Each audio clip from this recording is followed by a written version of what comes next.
Tai yra vienas intensyviausių ir pavojingiausių mano šuolių nuo olos. Tai yra wingsuitinis exitas ir su tracksuitu labai sunku jį įveikti.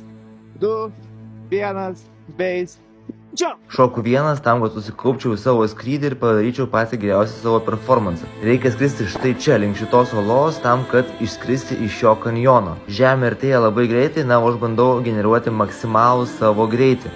Su wingsuitu turim daug daugiau aukščių, na, bet su tracksuitu daug greičiau žemėjai. Ir išlindus iš už kampo pasimato nuslydimo aikštelė, iki ten reikės dar priskristi. Šuolis sudėtingas ir tuom, jog turi daryti posūkį, kad išskristi iš kanjono. Žinoma, aš nuslydimo aikštelės nepriskrisiu su kostiumu, tad skleidžiu parašiutą ir parašiutas padės atskristi ten, kur reikia. Dar prieš keletą metų toksai šuolis būtų buvęs neįmanomas, na, bet jau kostiumai šiek tiek patobulėjo ir galiu su tracksuitu išskristi tokį šuolį. Nusileisti anksčiau taipogi nėra kur ir šiaip netai pavyksta atskristi paplūdimį, į kurį galiu saugiai nusileisti. Na, o draugams priskristi šitą paplūdimį taip kaip man dėja nepasisekė. Turiu video įkelsiu tikrai.